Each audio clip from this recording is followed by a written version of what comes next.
Hello, everyone. This is Jim Blackburn with my new podcast, Grit Stories of Resilience. I have to tell you, this is one of the most exciting podcasts I have yet done and may do for some time. That's because Jill Staten Bullard, who is the co founder of the Food Shuttle in this area, is my guest today. But that's not what's important to me. The thing that's important to me is that other than my older brother and one other fella that I knew in the town of Wake Forest a long time ago, I have known Jill longer than I have known anybody else on this earth. I think she was 6 or 7 when I first met her. She was a Catholic, joining a Southern Baptist church where my father was a minister, and now she went through life and became a deacon in the Episcopal Church. So who saw that coming? Anyway, Jill, it's nice to have you with us today. Thank you for being Oh, here. Jim, I love you and I would do almost anything you ask. Doing this might test our friendship. Well, I understand. I understand. What I have not told people before is that, a long time ago when I was going through a tough time, I visited the food shuttle and for a short time rode shotgun on one of the trucks that you had at the food shuttle, picking up food from the grocery stores and delivering them. So I remember doing that for a while with you. Not long, but a short while. Short time. That's Anyway, right. Jill, tell us about the food shuttle. What is the food shuttle? What does it do? Okay. The food shuttle works to address the problem of hunger across the 7-county area. We are now a part of the food banking system, America's Second Harvest, but we started outside of that system. And part of the whole food shuttle story is working with others outside of the system and working together to build a stronger, broader, across the nation system. And we've been a part of that, and it's been a great privilege. When did it start? What year did it start? We started in officially in 1989. We literally were soccer moms when the food shuttle started. We had kids. Maxine Solomon, the co-founder, and I had kids on the same soccer field up in North Raleigh, where everybody played soccer on Saturday. Her son was from Enloe and was from Temple Beth Or. My son was from Sanderson, and we attended the Episcopal Church of the Nativity. So they weren't close friends, but we became close friends in the course of being family on the side of a soccer field. I was going to say this question till the end, but this is such a natural place to ask you. How did you and Maxine, come to set up the idea of the food shuttle? Literally, what happened is a couple of months before that, she had seen good food being thrown away in a fast food restaurant, and she had come back to the soccer families and said, "Isn't this awful?" And we all agreed that it was awful. Then another mother and I made a run up to a fast food restaurant up Capitol Boulevard to pick up breakfast sandwiches and coffee and all the things you need when you have siblings on the side of a field. And we were there, we paid for the breakfast sandwiches. And then they said, "Is that all you need?" And we said, "Yes." And they threw the rest of the breakfast sandwiches in the trash. Why? Because it was 10:30. It was time to work on lunch being out, not breakfast. But we went back to that soccer field and said, "Shame on them. Isn't that awful?"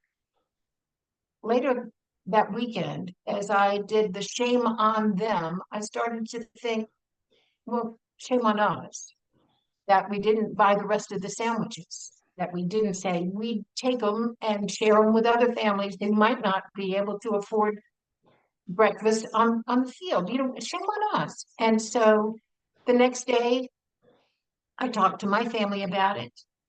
The following week, I went back to the fast food restaurant and talked to the manager, and he said he couldn't do anything about it unless the powers that be gave him permission. And so I asked him to do that. And the food shuttle started from that conversation. Well, okay, we'll save the rest of the story till the end, sort of like that radio show used to be. It's a good story. We'll save that and tease people until we get to the end, if that's okay with you. It is. Where did you start working out of? Your car, your house? How did that work? Your dining room table? It started out of my conversion van, which my whole family used to go to soccer games, in town and out of town. And when I talked to Robert Grigston, who was head of Wake County Environmental Services, to find out if this was legal, could we literally pick up sandwiches? He said, 2 hours. If you put it in the cooler, it'll stay hot for 2 hours, or if it's cold, it'll stay chilled for 2 hours. So just keep hot food hot and cold food cold, and go by the 2 hour time limit. So we started with a cooler in the back of a van. Where'd you get the food from? Good question. Good question. I went back to that fast food restaurant and I talked with the manager, and he said he wanted to do it, but he could not get permission to do it. So then we started talking at family dinner about how to do it. And my second son worked in the kitchen of Springmore Retirement Home because he wanted a moped. So he wanted to earn money for a moped. So we worked in the kitchen at Springmore, and he said, Mom, we throw away food all the time. So I happened to know the management at Springmore. They were neighbors. And so I went to speak with them, and they said, oh, sure, we can do that. If you have the health department's permission, you give us the protocols, we'll do it. So we started picking up food from Springmore Retirement Community almost every day. Where did you decide to take the food to once you picked it up? Well, that's where it gets interesting, because I had no idea who served who within the Raleigh area. We had moved from Charlotte. Charlotte I knew, but I didn't know Raleigh. But Maxine went to Temple Beth Orr, and they had a contingent of people who went once a week down to Shepherd's Table Soup Kitchen in Good Shepherd Episcopal Church right there downtown on the square.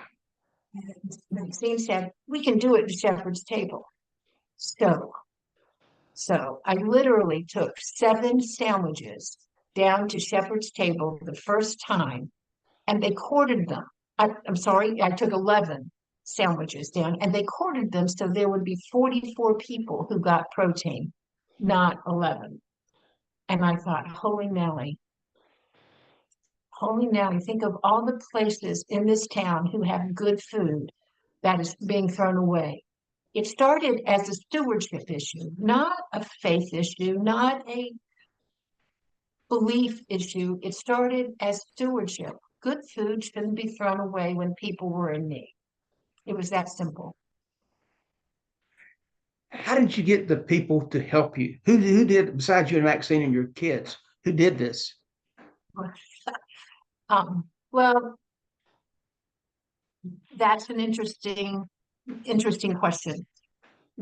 My baby became too much food shuttle and too little family. And so I talked to the people at my church, Church of the Nativity up on Ray Road, and Emily Siegel, who was senior warden, which is kind of the highest non-clergy part of the church, said we can approach the diocese of North Carolina, the Episcopal Diocese of North Carolina. They give parish grants. So she wrote a parish grant, and we got $5,000. Another soccer mom knew someone who had a truck for sale, and she said, come see it. And we went to see it, and it was $3,500. And so we bought a van. We bought a van for $3,500, and we banked $1,500, which is important, and I'll tell you why in a little bit. We banked $1,500, and we purchased the van for $3,500. Well, other people started hearing this on the soccer field at Temple Beth Orr and at Church of the Nativity. And a sign company, the owner of a sign company, said, okay, I can help name that van. And that's a whole different story. Do you have time for a whole different story? Sure, go for it. Okay. Our kids playing soccer were 14 years old. And both of us had talked at home about what we were planning on doing and what we were trying to do and what we were doing in little bits and pieces. And Dan, my 14-year-old, and Eli, her 14-year-old, each independently drew a logo with the Star of David superimposed on the cross of Christ. And we took the next day. We met each other on the soccer field the next weekend, and I said, Max, look what Dan did. And she said, you will not believe what Eli did. And she showed me a Star of David superimposed on a cross of Christ. And both of them had written Interfaith Food Shuttle. And that's how we got our name. That's how we got the original logo. And that was what went on that first $3,500 van. That's amazing. And Did if you that is not a fist bump to keep going. That's almost serendipity, you know? Yeah. Well, let me ask you, when you started out doing that, did you intend this to go on indefinitely? Were you going to do it for 6 months? This is going to be a flash in the pan. What did you have in mind? I can only say personally, the first time I went into Shepherd's Table Soup Kitchen, I was amazed. There were 200 people lined up at the door, and those volunteers at Shepherd's Table were figuring out a way to fix lunch for 200 and some people. So I was hooked. I knew how much food was out there, and all we had to do was arrange to get it. Now, it was a lot more complicated than I knew in the beginning, but it was not insurmountable. You just keep on keeping on, and you can do it. And we did, and we still are. When you say you still are, you've been in existence since 1989. How many people do you think that the food shuttle helps to serve a week in this area?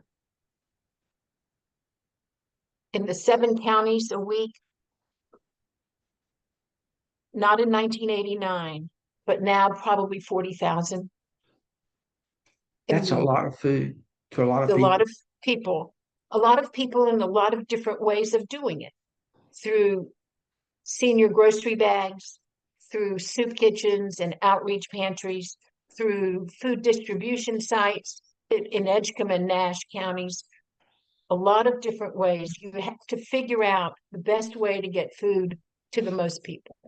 How did it grow? I mean, was it word of mouth? Is that how it grew, or was that an organization thing? How did it go viral, so to speak? I'm not sure that it went viral. What I remember is every time somebody heard about it, they wanted to help. Every time somebody heard about it, they wanted to help make it happen. There were very few naysayers. Most everybody was yes. I can give you an example of that. One of the original donors that I had asked for food couldn't get permission from a person higher up. And that person had told me, you don't have legal permission to do this, you don't have health department permission to do this. So we went about getting those things. As you know, was a state senator.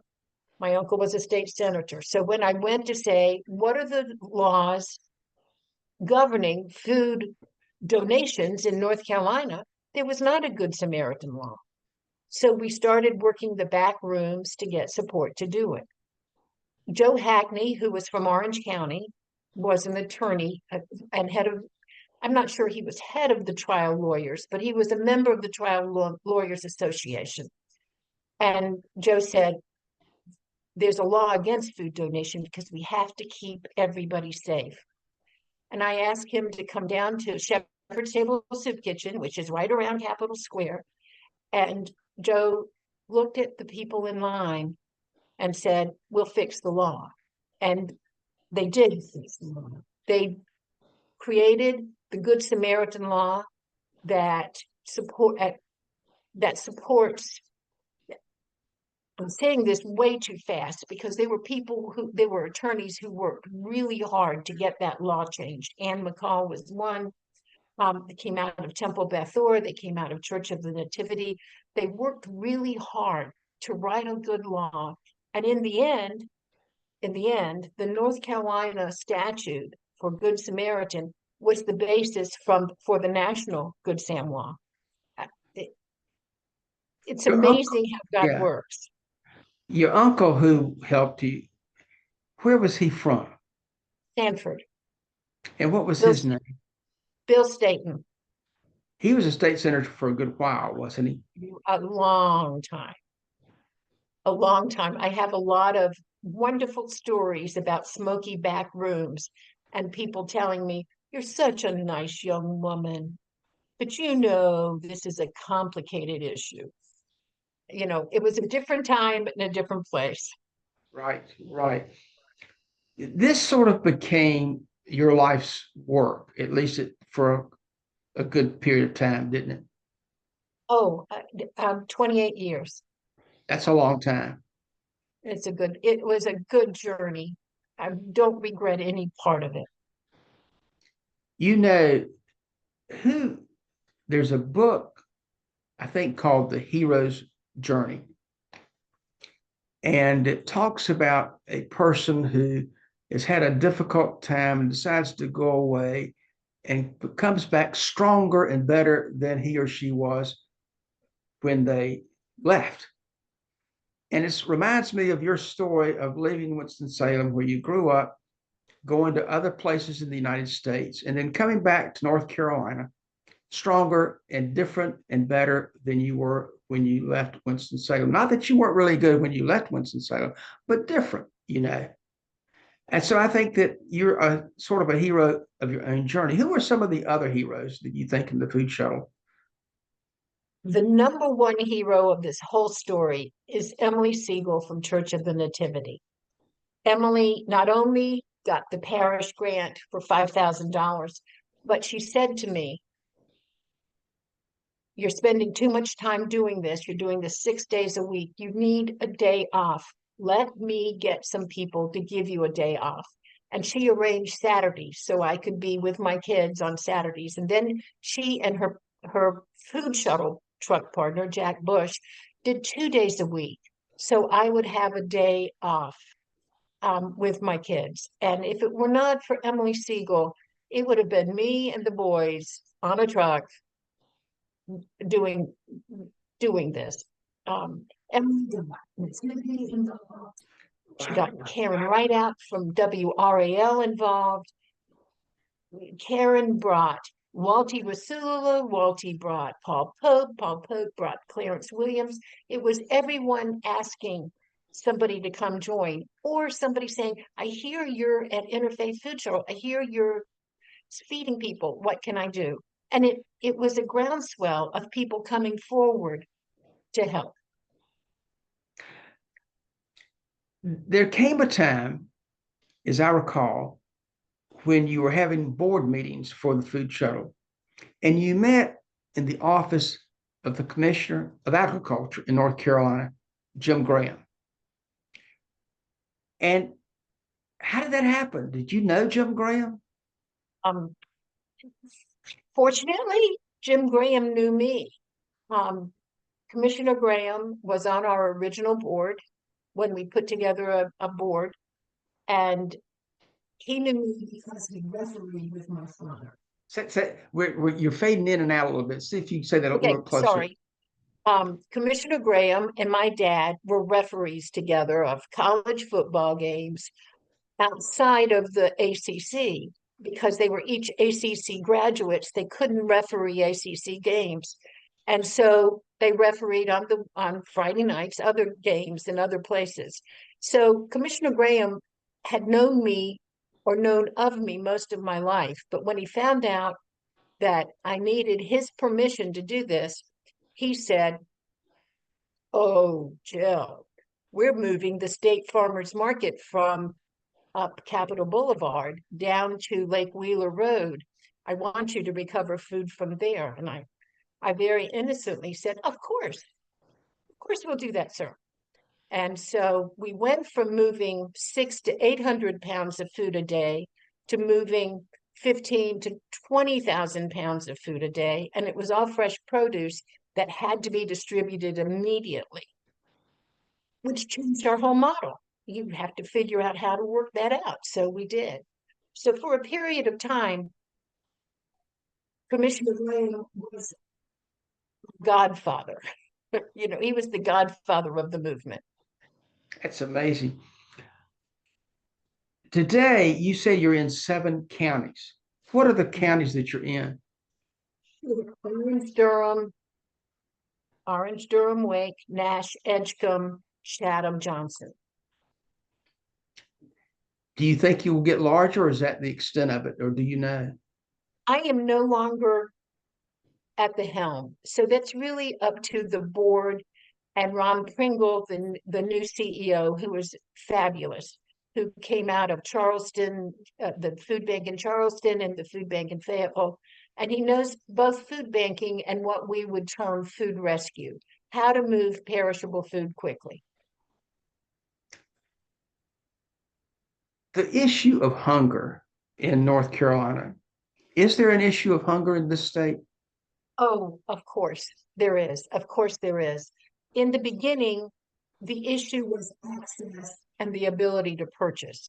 If you don't have access to a grocery store within your neighborhood, or you don't earn enough to purchase good food, how do you feed your children if you don't have transportation? So dealing with income access issues was the first fight. I have to tell you about another food shuttle hero. And that is a married couple called Patrick O'Neill and Mary Ryder, who ran the Catholic Worker House in Garner. But I met them in line at Shepherd's Table Soup Kitchen. They would stand in line to be able to eat because the people in the soup kitchen were the people they served. And they wanted to know what it was to live on the streets. What are the issues? What are the barriers? And they said to me, come eat with us at Shepherd's Table a couple of times. And I stood in line and met people who ate at soup kitchens. And it was a whole another world. It was another world. It was taking the blinders off my eye. And once you see it and feel it and know people who are hungry and understand what the barriers are, these were not um, people who were not working. They were working for minimum wage on day labor jobs. And if you work day labor jobs, then you get picked up and you get dropped off and you get cash in your pocket, but you don't have a paycheck. And so the soup kitchen was always there for them. I never heard of day labor before this Interfaith Food Shuttle and Shepherd's Table Soup Kitchen. It was completely unknown to me. Looking back at your life up to this point, when you stopped working at the food shuttle, how would you regard your life? Is this what you intended to do when you were young? Was it fortuitous that you went into it? How do you feel about that? That's a personal question, of course. Yes, no, I never, as you reach the kind of opportunity I had or we had to do things together, the food shuttle group, you begin to count your blessings and you start saying, oh, I am so blessed. I have so many blessings. I earned none of them. Now I need to give back. And the more people who work with you to give back are starting to count their blessings. And it builds community. One of the best things about the food shuttle is it wasn't just nice middle class white folks like me. It was people in public housing who said, I know who's hungry. I know who's shut in. Let me take groceries to them. Let me help you unload the truck. I know you've heard me talk about Cowboy. I met Yes. Cowboy one of my first weeks. Tell us about Cowboy. All right. Cowboy was always in line at Shepherd's Table. And when I pulled up with the van from the State Farmers Market with crates of lettuce and tomato and corn, he would say, Miss Jill, I will carry for you. You should not be carrying these things. And he'd load in until Shepherd's Table said enough. And then one day he said, who's putting this on the van for you? And I said, well, I am. And he said, no, I'm going to help you. So I would pick him up at Shepherd's Table. We'd go to the farmer's market together and we'd come back to Shepherd's Table with food. And that is how I learned that Raleigh Rescue Mission, Salvation Army, Catholic Parish Outreach, who gave food to people who needed food. There was a network of service organizations, and I learned that all from Cowboy. Cowboy was a member of my family. My kids gave him a Yeah, boombox. we can't hear you. Oh, I'm sorry. My kids gave him a boombox. He sent things home for them. He was a saint. He was a saint. How long did he work for the food shuttle or with you at the food shuttle? About 2 years. About 2 years. Well, there came a time when you decided to pass the baton of the food shuttle away and you retired. But you didn't retire, did you? Well, no. Jim, the issue is that I need to be active and do things. And thankfully, some of my dearest friends knew that. The board members of the Interfaith Food Shuttle, Becky Christian from Church of the Nativity in Wake Med, had served on the board of Haiti Reforestation Partnership and CODEP. And they were looking for a new executive director. And she knew hard time pulling away from the food shuttle. So she said, apply for this job. I got it. And I had the great privilege of working with Haitians on the mountains of Haiti on reforestation.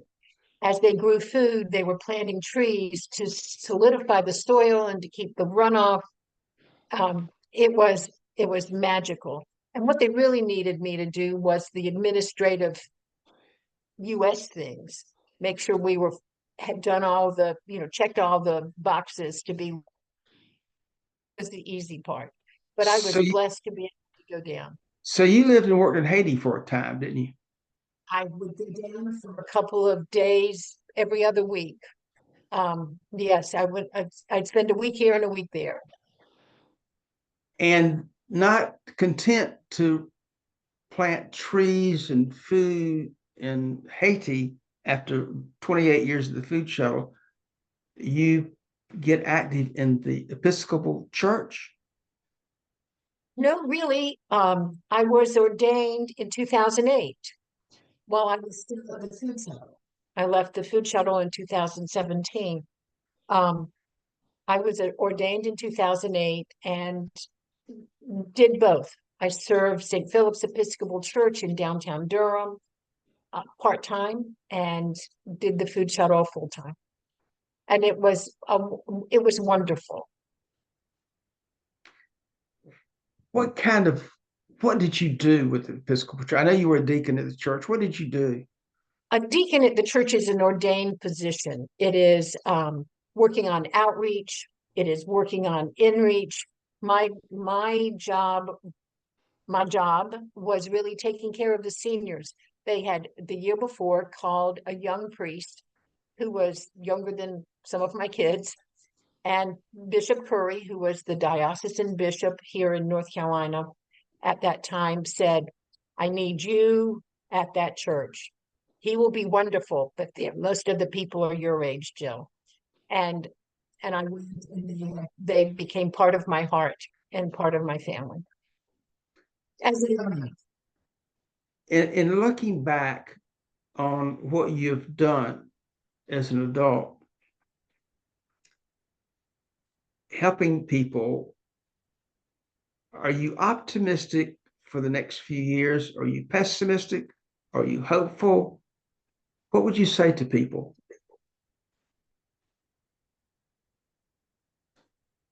I think that all of us know it's a difficult time. We are divided on so many areas. We are divided. And so we need to talk to each other. We need to be in community together. One of the things interfaith build community. We bridge the divide, we bridge the differences. And we need to bring those same techniques to the table of being together. I'm not super optimistic, but I'm not pessimistic. I'm ready to ride out, to not to write out. That sounds like I'm leaving. I'm ready to keep going, because if we don't keep going together, we're saying it's not important. And this community is important. This state is important. This nation is important. This world is important. This earth is important.